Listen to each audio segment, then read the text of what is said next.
दर्शकों, एक बार फिर से आप सभी का स्वागत है हमारे इस बेहद खास कार्यक्रम स्पॉटलाइट में। दर्शकों, इस कार्यक्रम के माध्यम से हम आपको तमाम ऐसे शख्सियत से परिचय करवाते हैं, ऐसे लोगों से, ऐसे प्रतिभावान लोगों से हम आपका परिचय कराते हैं जिन्होंने शिक्षा, स्वास्थ्य, प्रतिष्ठाओं की सेवाओं में महत्वपूर्ण योगदान दिया है और जिनसे हमें प्रेरणा मिलती है। और इस कड़ी में आज के इस कार्यक्रम में भी ऐसे ही शख्स हमारे बीच मौजूद हैं, बिजनेस कोच मिस्टर आशीष अग्रवाल। आइए उनका स्वागत करते हैं और कार्यक्रम की शुरुआत करते हैं। सर नमस्कार। नमस्कार सर। सर, जैसा कि आप विख्यात हैं, मशहूर हैं, बिजनेस कोच के माध्यम से, बिजनेस कोच के नाम से आपको मशहूर किया हुआ है, लेकिन मैं जानना चाहूँगा कि बिजनेस, भारत में उद्योग बहुत हैं और ख़ास तौर पर जैसा कि भारत एक देश है, छोटे उद्योग जो मध्यम वर्गीय उद्योग होते हैं हर जगह खुले हुए हैं। और जैसा कि आपके बारे में हमने सुना है, फ्रेंचाइज बताओ कि आप फाउंडर भी हैं और फ्रेंचाइजी आप देते भी हैं। तो सबसे पहले मैं जानना चाहूँगा कि छोटे उद्योगों को, जो छोटे उद्योग गली मोहल्ले में या लोकल एरियाज में खुले होते हैं, ऐसे लोगों को कैसे तरक्की दी जाए, कैसे तरक्की कर सकते हैं? क्या है आपके पास ऐसा कुछ प्लान? बिल्कुल, मैं ज़रूर बताना चाहूँगा। भारत में एसएमईज़ और एमएसएमईज़ मतलब कि लघु और मध्यम उद्योग बहुत हैं और इनके लिए सरकार भी काम कर रही है, लेकिन साथ ही साथ फ्रेंचाइजी बताओ भी पूरी तरीके से प्रयासरत है कि हम इन सभी व्यापारियों को बढ़ावा दे सके, इन सभी व्यापारियों को किसी न किसी माध्यम से एक तरक्की दी जाए। सबसे पहले जितने भी छोटे या मध्यम उद्योग हैं, इन सभी को ऑनलाइन आना चाहिए। इनकी अपनी वेबसाइट होनी चाहिए, जितने सोशल मीडिया है वहाँ पर इनकी मौजूदगी होनी चाहिए। बहुत सारे अलग अलग एप्लीकेशंस हैं जिनकी के जरिए इन्हें एक ऑनलाइन तरक्की मिलती है, तो वहाँ पर इनको अपना अकाउंट ओपन करना चाहिए। तो हम इन्हें ऑनलाइन शिक्षा देते हैं जिनसे कि ये बिना कोई पैसा लगाए आसानी से अपने बिजनेस को ऑनलाइन बढ़ा सकते हैं। साथ ही साथ हम ये भी सर्च करते हैं इन सभी बिजनेस में से कि ऐसे कौन से वो बिजनेस हैं जो फ्रेंचाइजी के माध्यम से पूरे इंडिया में अपने सर्विसेज और प्रोडक्ट को फैला सकते हैं।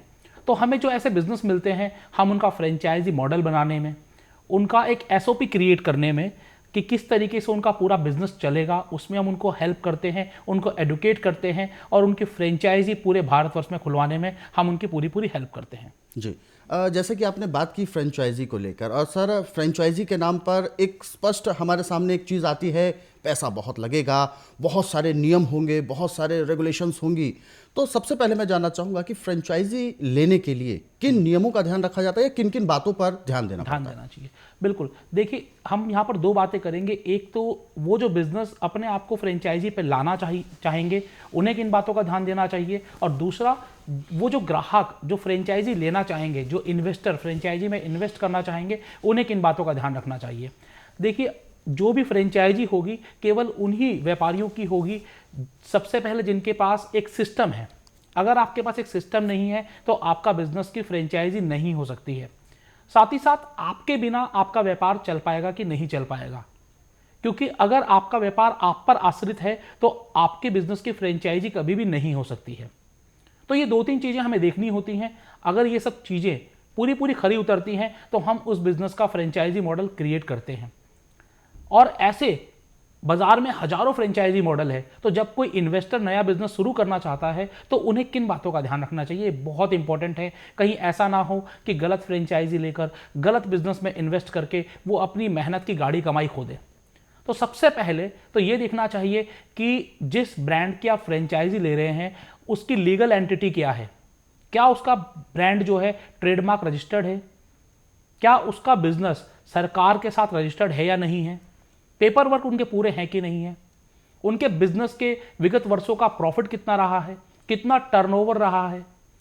साथ ही साथ वहां पर आरओआई क्या रहा है, मतलब कि कितनी सेल्स पर कितना प्रॉफिट आया है। अगर बिजनेस प्रॉफिटेबल नहीं है तो आप उस बिजनेस को लेके क्या करेंगे? तो इन सब चीजों को आपको देखना होता है। साथ ही साथ आपको यह भी देखना होता है क्या आप उस बिजनेस को चला पाएंगे, क्योंकि हर बिजनेस हर किसी के लिए नहीं बना होता है। तो आपको ये भी समझना पड़ेगा कि अगर आप कोई बिजनेस ले रहे हैं तो वो आपके शहर में आपके यहाँ चल पाएगा कि नहीं चल पाएगा। और यहीं पर फ्रेंचाइजी बताओ आपको पूरा सपोर्ट करता है, पूरी गाइडलाइन समझाने में, आपके बिजनेस की ज़रूरत को समझाने में, और आपको बिजनेस में कहाँ इन्वेस्ट करना चाहिए और किस तरीके से आपको बिजनेस लेना चाहिए। हम पूरी तरीके से आपकी मदद करते हैं। जी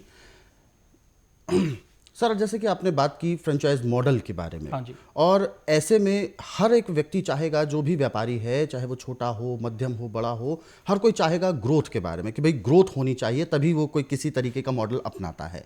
तो किस तरीके का ग्रोथ, कितना ग्रोथ मिल पाता है, रिस्क कितना होता है, क्या है इसके पीछे का?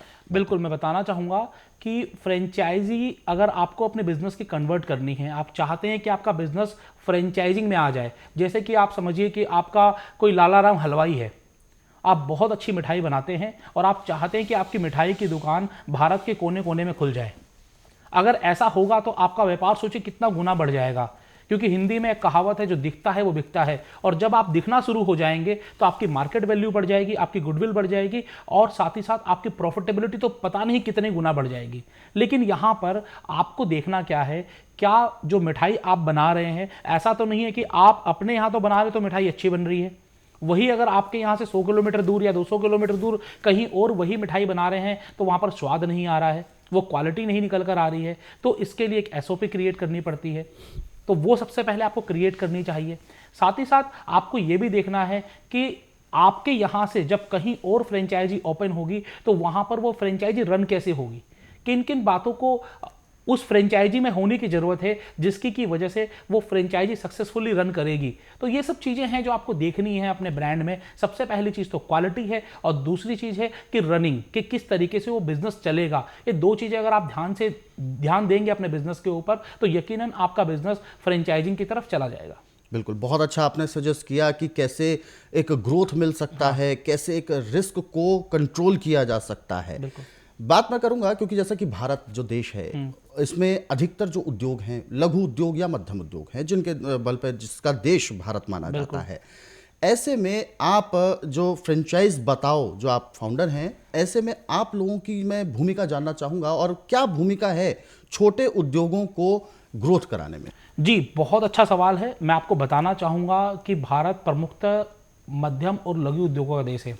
पहले एक कृषि प्रधान देश हुआ करता था, और उसके बाद जब एक एंटरप्रेन्योरशिप की लहर आई, लोगों ने बिजनेस को अपनाना शुरू किया, और आज लोग इतने पारंगत हो चुके हैं अपने बिजनेस में कि वो अपने बिजनेस को पूरी इंडिया में या पूरे वर्ल्ड में फैलाना चाहते हैं। और इंडिया से बहुत सारे ऐसे बिजनेस हैं जो पूरे देश विदेश में अपने बिजनेस का लोहा मनवा चुके हैं। लेकिन यहाँ पर जानने वाली बात यह है कि आप अपने बिजनेस को जब फ्रेंचाइजिंग की तरफ लेकर जाएंगे तो आपको बहुत सारी कठिनाइयाँ देखने को मिलेंगी, क्योंकि आप अपने बिजनेस को रन कर रहे हैं।